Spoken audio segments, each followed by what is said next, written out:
Hello students, welcome back to our YouTube channel.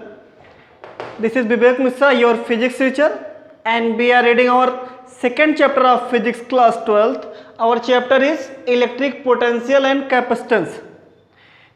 So students, we have already completed 6 videos for this chapter, okay? And our today's topic is capacitor, okay? तो इससे पहले हम लोगों ने पढ़ लिया कि इलेक्ट्रिक पोटेंशियल क्या होता है, पोटेंशियल एनर्जी क्या होती है, पोटेंशियल एनर्जी से रिलेटेड अदर मटेरियल जैसे उनके साथ इलेक्ट्रिक फील्ड की क्या रिलेशन, ओके? बाकी सारी चीज़ें हमने पढ़ रखी हैं इस चैप्टर में. हमारा जो आज का टॉपिक है वो क्या है, कैपेसिटर. तो स्टूडेंट्स, इस टॉपिक को पढ़ने से पहले हम आपको बताना चाहते हैं कि जैसे आप अपने घर में बैठे हो, ओके? फ़ैन आपने ऑन किया, फ़ैन लगा होना चाहिए, ऐसा नहीं कि फ़ैन ही ना हो.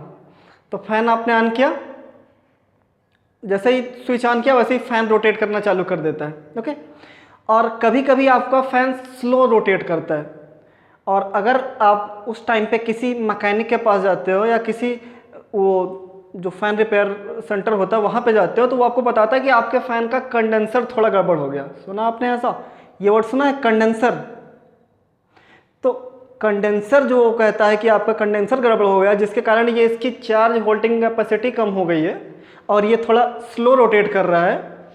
उस कंडेंसर वर्ड को ही हम एक्चुअल फिजिकल लाइफ में अपनी इस एक साइंटिफिक लाइफ में क्या बोलते हैं, कैपेसिटर, ओके? तो कंडेंसर ही हमारा क्या है, कैपेसिटर. इसको हम कंडेंसर नाम से भी यूज करते हैं. इसका एक नाम और क्या है, कंडेंसर, ओके? कहते हो ना कि कंडेंसर गड़बड़ हो गया है, थोड़ा सा नया कंडेंसर लगाओ, थोड़ा हाई माइक्रोफैराड का लगाओ जिससे कि ज़्यादा से ज़्यादा तेज फैन मूव कर सके, ठीक है? तो वही हमारा क्या है, capacitor. So capacitor is an instrument or device which is use to store the charge, ठीक है?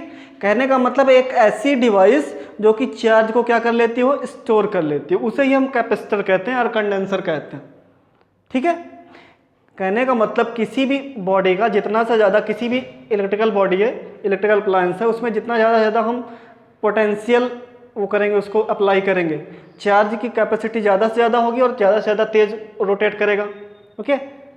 तो हम लोगों ने क्लास 10th में थोड़ा सा ओम्स लॉ के बारे में पढ़ा था, आपको अगर याद हो तो आपने देखा था B is directly proportional to I at constant temperature,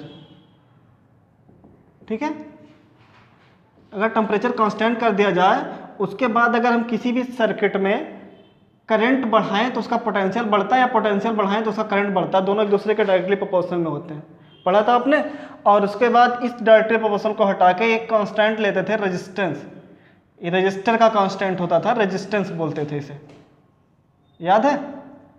कुछ उसी तरीके से यहाँ पे हम कैपेसिटर वाले पोर्शन में देखेंगे कि अगर किसी भी बॉडी में हम पोटेंशियल बढ़ा दें, बट पोटेंशियल इंक्रीज कर दें तो उसका चार्ज बढ़ जाता है, या यूँ कहें चार्ज इंक्रीज कर दें तो उसका पोटेंशियल बढ़ जाता है, ओके?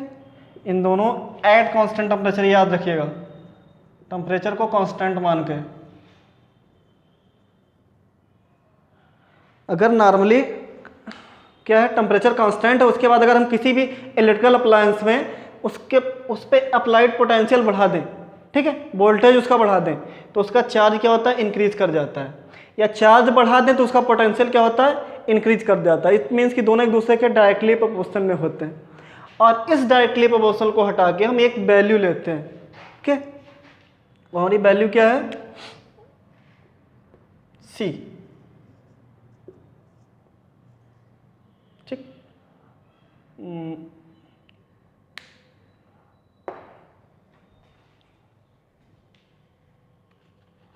ओके स्टूडेंट्स, तो यहाँ पे ये एक वर्ड आ गया, आपको दिख रहा है ये C. एक्चुअल में C है क्या, तो C एक कांस्टेंट है, ठीक है? जो कि हर एक अप्लायंस के लिए, जहाँ पे जिस अप्लायंस में चार्ज स्टोर करने की क्वालिटी होती है उसके लिए एकदम क्या होता है, फिक्स होता है, कांस्टेंट. इसका नाम है कैपेसिटेंस,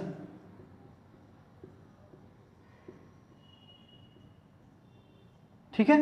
तो C इज इक्वल टू बोल सकते हैं Q upon V. Okay students, मतलब capacitance is equal to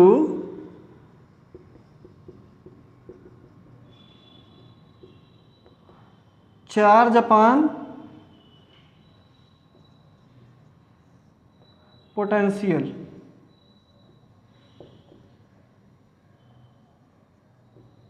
okay, तो इसकी एसआई यूनिट क्या होगी कैपेसिटेंस की? 4 की यूनिट कूलम्ब। ओके, और इलेक्ट्रिक पोटेंशियल की वोल्ट, तो क्या होगी? Charge upon volt, C upon V. Okay students, इसकी एसआई यूनिट क्या हो जाएगी कैपेसिटेंस की? C upon V. तो इसका आप स्क्रीन शॉट लीजिए, फिर एक्चुअल में आपको कैपेसिटेंस की डिफिनेशन दिखाते हैं। यहाँ पे हम दिखा रहे हैं कि जो इलेक्ट्रिकल कैपेसिटेंस होता है वो क्या होता है? चार्ज और इलेक्ट्रिक पोटेंशियल का ratio, the ratio of applied charge upon electric potential. Okay, इसका आप स्क्रीन शॉट लीजिए।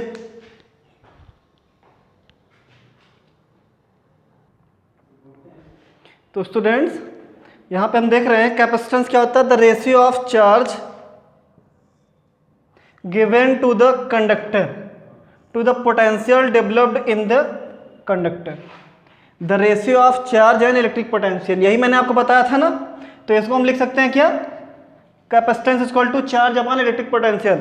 और इसी से हम इसकी डिफिनेशन बता सकते हैं कि the ratio of electric potential, sorry, the ratio of charge and electric potential is called capacitance.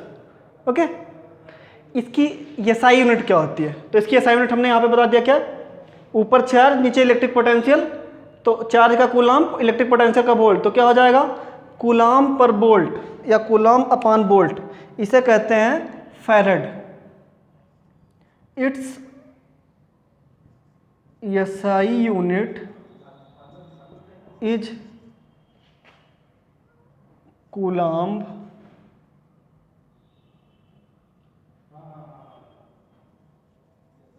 पर वोल्ट, ठीक, और फैराड भी बोलते हैं क्या? FARAD।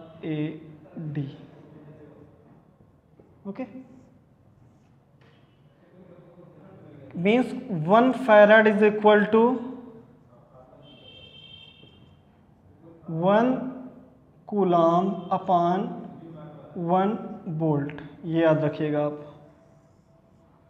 और ये कैपेसिटेंस, इसकी डायरेक्शन क्लियर नहीं है, ठीक है? चार्ज स्टोर है, पोटेंशियल बढ़ा रहे हैं तो चार्ज बढ़ रहा है, पोटेंशियल घटा रहे हैं तो चार्ज घट रहा है। तो यहाँ पे कोई डायरेक्शन बता रहा है क्या? नहीं है ना। तो कहने का मतलब है कि ये एक डायरेक्शन नहीं है, तो इट इज अ स्केलर। कैसी क्वांटिटी होगी? स्केलर। सबकी प्रॉपर्टीज आप याद रखिएगा, एग्जाम में सब वर्क करेगा। ओके, तो the ratio of charge given to the conductor to the potential developed in the conductor is called electric capacitance or capacitance. Its SI unit is coulomb per volt. इसी को हम farad भी बोलते हैं। 1 farad is equal to 1 coulomb upon 1 volt. Okay, हमने coulomb को 1 कर दिया, वोल्ट को 1 कर दिया, दोनों को डिवाइड किया गया तो 1 फैराड आ गया। ओके, और ये एक स्केलर क्वांटिटी है। क्यों? क्योंकि इस पर कोई चार्ज नहीं है। तो 1 फैराड काफ़ी बार पूछा जाता है। What is 1 farad? एक नंबर में काफ़ी बार पूछा गया। तो आपको कुछ नहीं लिखना है, केवल सीधे the ratio of 1 coulomb and 1 volt is called 1 farad. यहाँ पे जहाँ पे आपका चार्ज दिख रहा है, यहाँ पे the ratio of 1 coulomb charge, यहीं पे केवल क्या चेंज करना है? 1 कूलम्ब चार्ज। और पोटेंशियल में क्या? 1 वोल्ट पोटेंशियल, ठीक है? 1 वोल्ट पोटेंशियल इज डेवलप्ड, ठीक है? यहाँ पे कूलम्ब, यहाँ पे वोल्ट। तो the ratio of 1 coulomb charge given to the conductor to the 1 volt potential developed in the conductor is called 1 farad. Okay students, तो कहने का मतलब है कि ये टॉपिक कैपेसिटर क्या होता है, कैपेसिटेंस क्या होता है, उसकी एसआई यूनिट और किस तरीके से क्वांटिटी, फिजिकल क्वांटिटी क्या है इसकी, तो इतनी चीज़ें आपने देख ली। आप इसका स्क्रीनशॉट लीजिए, फिर हम आपको अगला टॉपिक आपको पढ़ाते हैं। Okay students, take your screenshot.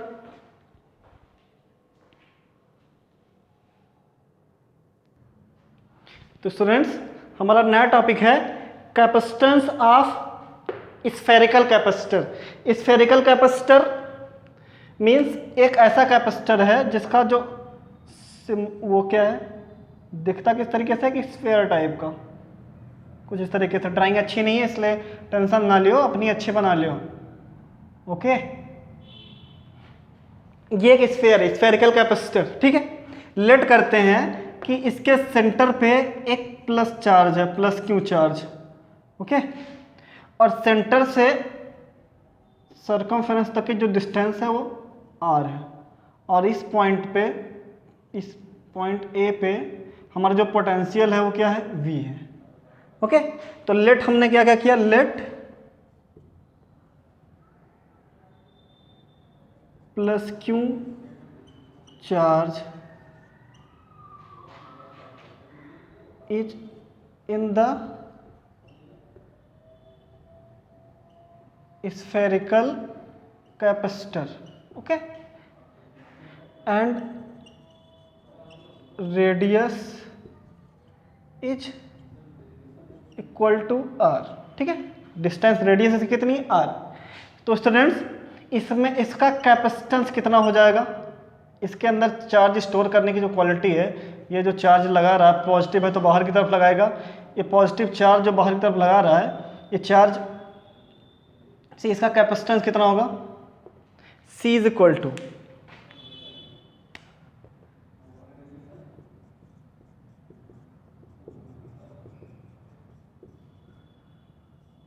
C equal to क्या होता है, Q upon V। Okay, formula है आपके पास, पहला इक्वेशन। दूसरा, इस पॉइंट चार्ज के द्वारा, इस चार्ज के द्वारा इस पॉइंट पर, पॉइंट ए पर जो लगने वाला इलेक्ट्रिक पोटेंशियल है वो कितना होगा। तो sorry, electric potential due to plus Q charge on point A will be कितना होगा, V इज इक्वल टू, इस पॉइंट पे इसके द्वारा लगने वाला चार्ज क्या होगा, Q upon 4 pi epsilon nought, epsilon nought into distance, distance क्या है, R। ओके, ये हो गया हमारा इलेक्ट्रिक पोटेंशियल। ये equation number second. Putting the value of B from equation second to equation first.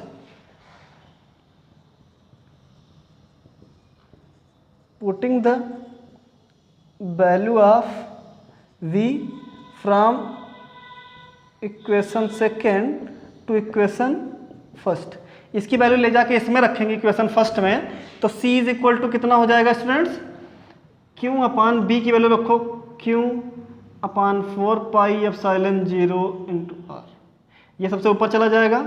तो यहाँ पे हम आपको दिखा रहे हैं C इज इक्वल टू हो जाएगा Q into 4 pi epsilon naught into R upon Q, ये Q नीचे रहेगा, Q से Q cancel, C is equal to आ गया 4 pi epsilon 0 into R। Okay students, यहाँ से हमने देखा कि capacitance is equal to 4 pi epsilon 0 R। ये हम देख रहे हैं कैपेसिटेंस के रेडियस डायरेक्टली प्रोपोर्शनल में है, कुछ इस तरीके से। कहने का मतलब किसी बॉडी के अंदर, किसी बॉडी की रेडियस जितनी ज़्यादा से ज़्यादा होगी, उसके अंदर चार्ज होल्डिंग कैपेसिटी उतनी ज़्यादा से ज़्यादा होगी, उतना ज़्यादा से ज़्यादा चार्ज होल्ड करेगा। रेडियस जितनी कम, चार्ज उतना कम। तो रेडियस बढ़ने से चार्ज होल्डिंग कैपेसिटी बढ़ती है। ओके स्टूडेंट्स, ये बढ़ेगा, डिस्टेंस बढ़ेगी, रेडियस बढ़ेगा तो चार्ज बढ़ेगा, चार्ज होल्डिंग कैपेसिटी मतलब कैपेसिटेंस बढ़ेगा। दोनों एक दूसरे का डायरेक्टली प्रोपोर्शनल में है कि नहीं, यहाँ पे एक बढ़ रहा है तो दूसरा भी बढ़ेगा, एक घट रहा है तो दूसरा भी घटेगा। ओके, तो ये हो गया हमारा capacitance of a spherical capacitor. ये जो वैल्यू आई है ये फ्री स्पेस के लिए आई, फॉर फ्री स्पेस, मतलब इनके बीच में मीडियम वर्क नहीं कर रहा है। ठीक है, अब हम आज देखेंगे जब इनके बीच में मीडियम वर्क करने लगेगा तब इनके अंदर जो चार्ज होल्डिंग कैपेसिटी होगी, जो कैपेसिटेंस इनका होगा वो कितना होगा। ओके, तो इसका आप स्क्रीनशॉट लीजिए, फिर हम आपको दिखाते हैं। Okay students, take your screenshot.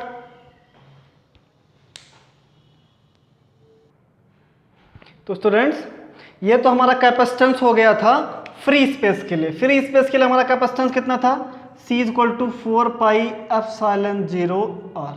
ये हमारा कैसा था, फ्री स्पेस का कांस्टेंट था। लेकिन अगर मीडियम चेंज हो जाए तो कांस्टेंट भी चेंज होगा, डाइलेक्ट्रिक कांस्टेंट चेंज होगा। डाइलेक्ट्रिक कांस्टेंट चेंज होना होगा मीन्स ये जो कैपेसिटेंस है ये फ्री स्पेस का ना होकर किसी मीडियम के लिए वर्क करेगा।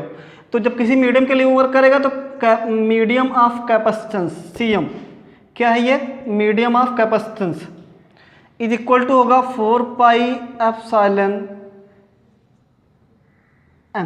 ठीक है, ये मीडियम ऑफ कांस्टेंट है, dielectric constant into r। Okay students, ये फार्मूला वर्क करेगा। और अगर इसकी वैल्यू ना दी हो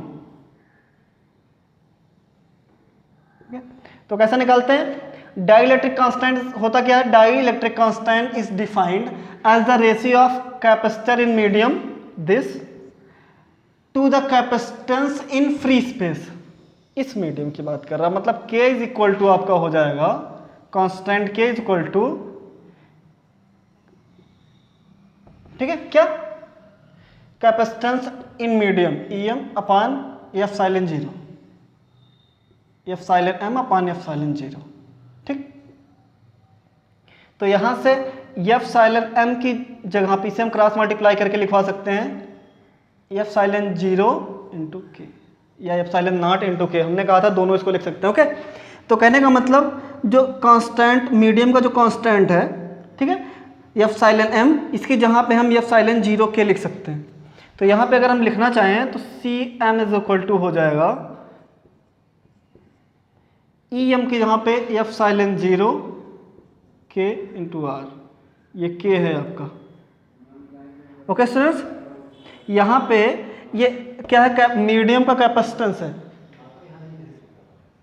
CM इज इक्वल टू क्या हो जाएगा, इसको हम एक साथ रखते हैं क्योंकि इसकी वैल्यू हमको पता है, ये 4πε0 इंटू r, 4πε0 इंटू r, और बचता यहाँ पे क्या है K को सबसे अलग लिख लेते हैं। तो जो हमारी वैल्यू आएगी इसकी जगह पे हम पुट क्या कर सकते हैं, C।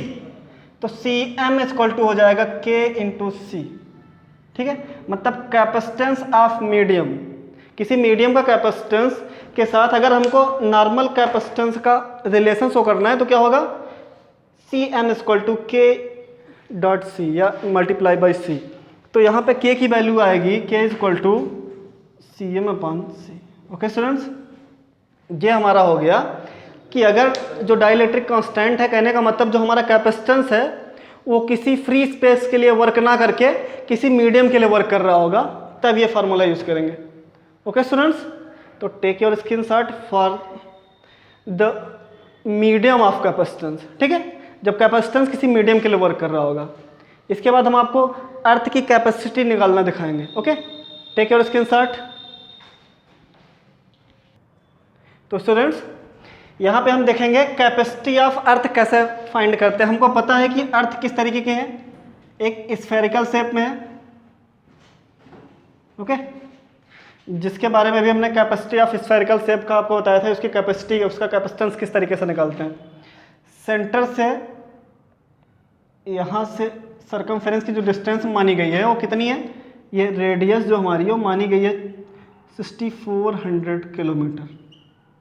ओके, तो अगर हमारे पास रेडियस है तो हम कैपेसिटेंस निकाल सकते हैं कि नहीं, फार्मूले से अपना। फार्मूला क्या है, C is equal to 4πε0 into r। Okay, और r की वैल्यू हमको कितनी रखनी है, 6400 किलोमीटर, और किलोमीटर को पहले हम मीटर में कन्वर्ट कर लेते हैं। तो r इज इक्वल टू जो दिया है हमारा 6400 किलोमीटर, उसको हम मीटर में कन्वर्ट करेंगे तो 1000 से मल्टीप्लाई। ओके, 1 किलोमीटर में 1000 मीटर होते हैं ना, तो ये मीटर में कन्वर्ट हो गया। r इज इक्वल टू हमारा हो गया 64 इंटू 10⁵, 2 जीरो ये, 3 जीरो ये और 2 जीरो ये, 10⁵ मीटर, ये हमारा रेडियस आ गया। अब हम इससे कैपेसिटेंस निकाल रहे हैं। ओके स्टूडेंट्स, तो C इज इक्वल टू हो जाएगा, अच्छा 4πε0 की वैल्यू आपको याद है, मैंने आपको बताया था 1/4πε0 की value 9.0 into 10⁹।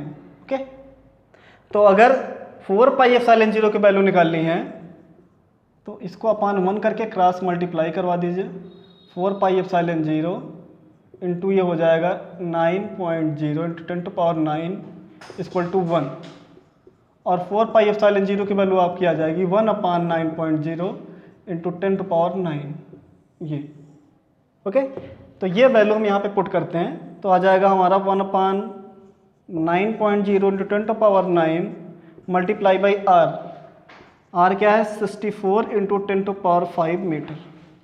Okay, C is equal to हमारा क्या हो जाएगा 64 इंटू 10⁵ अपान 9 इंटू 10⁹ कट करते हैं इसे, 9 7 जा 63.1, 3 बचेगा, सॉरी 1 बचेगा, 9 1 जा 9, फिर 1 7.11, और ये ऊपर जाएगा तो पावर माइनस में हो जाएगी 7.11 इंटू 10⁵ इंटू 10⁻⁻9। बेस सेम तो पावर में मल्टीप्लाई क्या हो जाएगा, ऐड हो जाएगा, मल्टीप्लाई में पावर ऐड, तो 7.11 इंटू 10⁻⁻9। ये कैपेसिटेंस अर्थ की आ जाएगी, कैपेसिटेंस ऑफ अर्थ